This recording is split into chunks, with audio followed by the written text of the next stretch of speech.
이스라엘의 왕 여호아하스의 아들 요아스 제2년에 유다의 왕 요아스의 아들 아마샤가 왕이 되니 그가 왕이 된 때에 나이 25세라.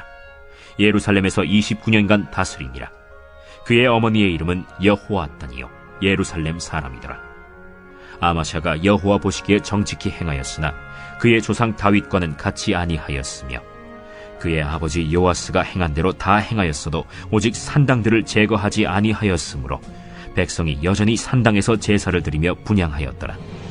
나라가 그의 손에 굳게 섬에 그의 부왕을 죽인 신복들을 죽였으나 왕을 죽인 자의 자녀들은 죽이지 아니하였으니 이는 모세의 율법책에 기록된 대로 함이라. 곧 여호와께서 명령하여 이르시기를 자녀로 말미암아 아버지를 죽이지 말 것이요 아버지로 말미암아 자녀를 죽이지 말 것이라. 오직 사람마다 자기의 죄로 말미암아 죽을 것이니라. 아마샤가 소금 골짜기에서 에돔 사람 10,000명을 죽이고 또 전쟁을 하여 셀라를 취하고 이름을 욕두엘이라 하였더니 오늘까지 그러하니라. 아마샤가 예후의 손자 여호아하스의 아들 이스라엘의 왕 요아스에게 사자를 보내 이르되 오라, 우리가 서로 대면하자. 이스라엘의 왕 요아스가 유다의 왕 아마샤에게 사람을 보내 이르되 레바논 가시나무가 레바논 백향목에게 전가를 보내어 이르기를 내 딸을 내 아들에게 주어 아내로 삼게 하라 하였더니 레바논 들짐승이 지나가다가 그 가시나무를 짓밟았느니라. 내가 에돔을 쳐서 파하였으므로 마음이 교만하였으니 스스로 영광을 삼아 왕궁이나 내 집으로 돌아가라. 어찌하여 화를 자취하여 너와 유다가 함께 망하고자 하느냐. 하나 아마샤가 듣지 아니하고 이스라엘의 왕 요아스가 올라와서 그와 유다의 왕 아마샤가 유다의 베세메스에서 대면하였더니 유다가 이스라엘 앞에서 패하여 각기 장막으로 도망한지라.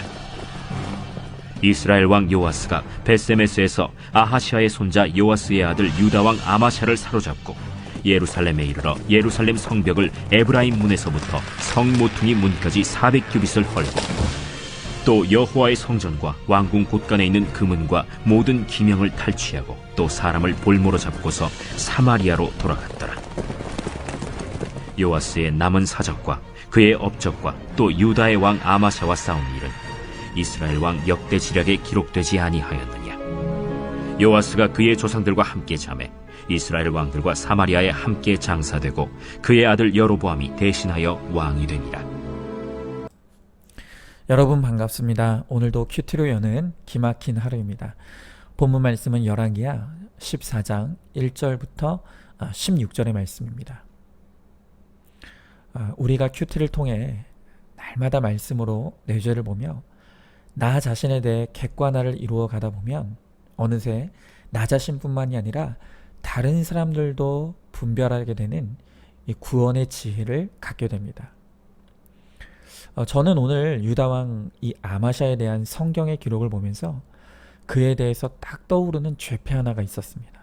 그것은 바로 모범생의 교만입니다. 왜 아마샤에게서 그게 보였을까요? 그것은 바로 저의 죄패 중에 주된 죄패가 바로 모범생의 교만이기 때문입니다. 정말 이 사람에 대한 성경의 기록이 꼭 저에 대해 이야기하는 것 같은 그런 착각이 들 정도였습니다. 이 아마샤를 보면 그는 정말 바르고 올곧고 성실한 사람이었습니다. 얼마나 그 행위가 올바랐으면 3절 말씀에 여호와 보시기에도 그의 행위가 정직했다고 하겠습니까? 그뿐입니까? 이 아마샤는 종교적으로도 꽤 열심히 있는 사람이었습니다. 5절 이하의 말씀을 보니까 그의 부왕을 반역하여 죽인 원수들을 처단하면서도 율법에 따라서 그 자녀들은 죽이지 않았다는 것입니다. 그리고 7절을 보면 이 사람은 통치자로서도 리더십이 유능한 사람이어서 에돔과의 전쟁에서 승리하고 그 땅도 차지했다고 합니다. 보이는 외견상으로 그를 설명하는 오늘 성경의 기록들을 보면 그는 정말 완벽한 사람입니다. 정직하고요, 종교적인 열심도 있습니다. 거기다가 유능하기까지 합니다. 여러분 어디 이런 사람들이 흔합니까? 그러니 얼마나 많은 사람들이 그를 따르고 존경하고 인정하고 칭찬했겠습니까?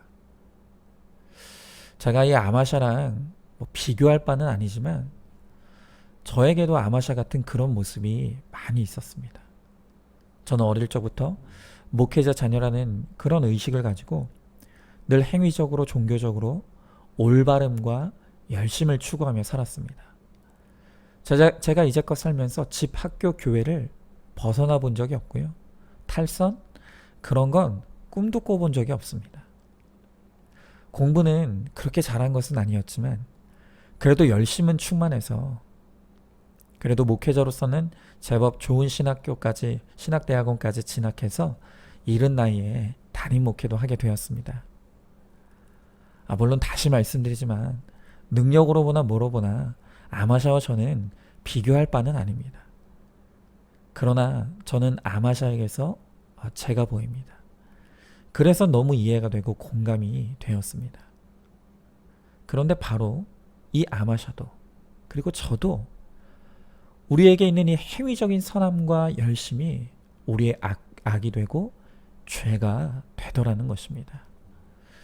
여러분 한번 생각해 보십시오. 이 아마샤가 이렇게 행위적으로 빈틈이 없고 교양으로 똘똘 뭉쳐 사람들로부터 인정과 칭찬을 받으니 자신이 죄인이라는 생각이 들었겠습니까? 아니, 100% 죄인이라는 말을 상상조차도 하지 못했을 것입니다. 말씀이 나를 뚫고 들어와 나의 숨은 죄를 보지 못하면 이렇게 그 행위의 선함이 악이 되고 행위의 착함이 독이 되어서 나도 속고 남도 속이는 그러한 삶을 살게 되는 것입니다. 바로 오늘 3, 4절이 사람들은 보지 못하고 아마샤 자신도 깨닫지 못하는 숨은 죄악을 드러내어 우리들에게 보여주고 있습니다. 자, 43절 보니까 오늘 성경에 아마샤가 여호와 보시기에 정직히 행하였으나 그랬어요. 그런데 이어지는 말씀에 뭐라고 말합니까? 그의 조상 다윗과는 같지 아니하였다고 합니다. 자, 여기 다윗과 같지 않았다는 말이 무슨 의미입니까? 다윗은 이스라엘 열왕 가운데 하나님이 가장 인정하시는 왕이었고 하나님께서 친히 그가 내 마음에 합한 자라고 인정한 사람이었습니다. 그러면 다윗의 무엇이 그토록 하나님의 마음을 기쁘게 했던 것입니까? 그의 행위였습니까? 아니죠. 행위로 치면 오늘 성경에 기록된 내용만 놓고 보면 아마샤가 다윗보다 훨씬 더 깨끗하고 올바른 삶을 살았습니다. 이 다윗은 이제 우리가 너무 잘 알다시피 남편이 있는 여인과 불륜을 저질렀습니다. 그리고 거기서 멈추지 않고 그 사실을 감추기 위해 살인까지 저질렀던 그런 사람입니다. 그런데 다윗은 자신이 그런 죄를 저지른 죄인이기에 자신의 죄를 고발하는 선지자 앞에서 내가 바로 그 사람이고 내가 바로 그 죄를 저질렀다고 철저하게 하나님 앞에서 회개를 이루었습니다. 바로 그 자신이 100% 죄인이라는 것을 인정하는 그 처절한 회개, 그 분수령적인 회개가 하나님을 그토록 기쁘게 하였던 것입니다. 그러나 반면 이 아마샤를 보면 오늘 그에 대해 기록된 그 어디에도 그가 회개하였다는 내용이 나오지 않아요. 행위적으로는 다윗이 따라올 수 없을 만큼 올바르고 성실했으며 정직하고 유능했습니다. 그러나 그는 자신의 그 외적인 의에, 행위의 의에 빠져서 자신의 죄를 인정하지도 못하고 깨닫지도 못하여 회개하지 못하는 사람이었다는 것입니다. 특별히 다시 4절을 보니까 그가 산당들을 제거하지 아니하였다고 합니다. 우상은 바로 내 안의 욕심과 야망의 형상화라고 했습니다. 그러니까 이 아마샤도 그 내면의 속사람의 죄, 또한 아무도 모르는 곳에서 은밀하게 짓는 죄에 있어서는 하나님 보시기에 어느 누구 못지않게 죄로 가득한 사람이었다는 것입니다. 그러나 너무 좋은 이 겉사람의 포장으로 속사람의 죄를 감추며 살다 보니 나도 속이고 남도 속이며 자신의 죄에 대해서 철저하게 간과하고 눈을 감게 되는 것입니다. 그래서 이런 모범생들이 결국 빠지는 죄의 끝에는 바로 교만이 있습니다. 8절의 말씀에 보니 그렇게 이기는 싸움만 하던 아마샤가 가만히 있는 북이스라엘에게 오라 우리가 서로 대면하자 라고 말합니다. 다시 말하면 지금 한판 붙자고 싸움을 건 것입니다. 그때 싸움을 거는 이 아마샤를 향해 이스라엘 왕 요아스가 정곡을 찌르는 말을 하죠. 자, 10절의 말씀을 풀어보면 이렇게 다시 풀어서 말해볼 수가 있는 것입니다. 너 좀 잘 나가니까 눈에 뵈는 게 없지? 너 그러다 한 방에 훅 간다? 10절을 오늘 우리의 언어로 다시 풀어보면 이렇게 말할 수가 있는 거예요. 너 잘 나가니까 눈에 뵈는 게 없구나. 너 그러다 한 방에 훅 가. 그런데 기가 막힌 게 뭡니까? 11절에 아마샤가 듣지 않았다 그랬습니다. 교만이 이렇게 무섭습니다. 지금 자기가 망하는 짓을 하고 있는데 망하는 길을 가고 있는데도 들리지가 않습니다. 보이지가 않습니다. 그래서 결국 그는 전쟁에서 패하고 철저하게 망하고 말았습니다. 교만의 패망의 선봉이라는 말은 틀림없는 진리입니다. 이 아마샤는 행위의 선함과 올바름이 그의 죄를 가리워서 보지 못하게 하니 결국 모범생의 교만에 빠져서 그 교만이 그를 망하게 하였습니다. 그래서 구원의 관점에서는 착한 게 악한 것이라는 걸 알아야 됩니다. 저도 마찬가지입니다.